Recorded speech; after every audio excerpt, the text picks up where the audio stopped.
서울시 서초구에 살고 있는 박서희 주부인데요. 얼마 전부터 이유식을 시작한 아이를 키우고 있습니다. 이제 8개월, 9개월 정도 될까요? 아이의 건강을 위해서 이유식을 직접 만들고 있다는데요. 자극에 예민한 아이를 위해서 재료 선택에 특별히 신경을 쓴다고 합니다. 그런데 자, 달걀에 들어있는 하얀 덩어리 같은 거 보이시죠? 아, 예, 이런 이거 거 전부 있잖아요. 버리는 건가요? 왜 버리는 거죠? 콜레스테롤 덩어리라고 하던데요? 비린내도 좀 난다고 그래서. 그래요? 자, 달걀 속에 들어있는 콜레스테롤이 모여서 이 하얀 끈 모양의 덩어리로 만들어졌다고 하는데요. 자, 달걀 속 하얀 덩어리에 대한 수상한 소문, 콜레스테롤의 원인으로 지목되고 있는 이 하얀 덩어리 반드시 제거하고 먹어야 한다는 의견이 대부분이었습니다. 자, 그런데 모든 달걀에 이 하얀 덩어리가 존재하는 걸까요? 몇 개의 달걀을 깨트려서 그 속을 확인해 봤습니다. 모든 달걀의 노른자 옆에 정체 모를 저렇게 하얀 끈이 붙어 있었는데 도대체 이 덩어리 뭘까요? 생각 안 해봤네요. 우리나라 정말. 명칭은 알끈이라 하고요. 영어로는 찰나자라고 부르고 있습니다. 노른자가 가운데 위치할 수 있게끔 도와서 병아리가 잘 부화하게끔 도와주는 거거든요. 네, 달걀의 노른자가 한쪽으로 쏠리지 않고 안전하게 부화되는 것을 돕기 위해서 이 알끈이 반드시 필요하다고 합니다. 이런 게 있었군요. 자, 노른자의 위아래에서 중심을 잡아주는 알끈. 그런데 부화를 위해 꼭 필요한 부분이지만은 음식으로 먹을 때는 반드시 제거해야 할 콜레스테롤 덩어리가 맞는 건지.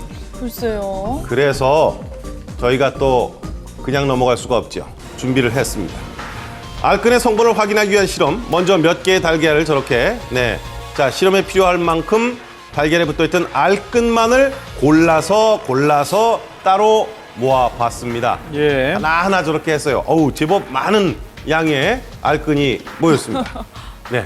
맞네요. 콜레스테롤과 지방은 물에는 녹지 않지만 유기용매에는 매우 잘 녹습니다. 만약에 알끈이 콜레스테롤 덩어리라 그러면 유기용매에 녹아서 없어져야 되겠죠. 네, 그래서요 또 콜레스테롤을 녹이는 유기용매를 이용해서 실험을 실시했습니다. 먼저 유기용매의 효과를 확인하기 위해서 일반 수돗물과 유기용매에 각각 식용유를 섞어봤습니다.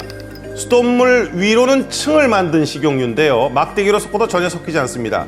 그런데 유기용매 쪽에는 흔적도 없이 사라졌습니다. 자, 이제 본격적으로 알끈의 성분을 확인하기 위해서 비커 속에 유기용매에 모아둔 알끈을 투입했습니다. 네. 분해를 돕기 위해서 저렇게 저었는데요. 자, 하지만 유기용매 속에 녹네요. 섞이지도 사라지지도 않는 알끈의 모습을 확인할 수 있었습니다. 예.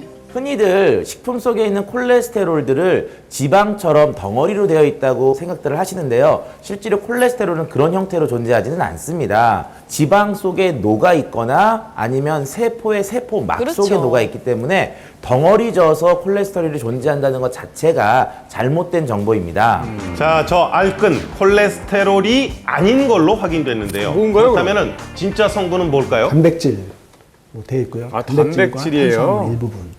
끊임없이 이어지는 달걀에 대한 오해. 크네요. 알끈 역시 건강을 해치지 않는 좋은 성분이라고 하니까 즐거울 안심하고 수 없겠네요. 드세요. 많이 먹어야겠네요.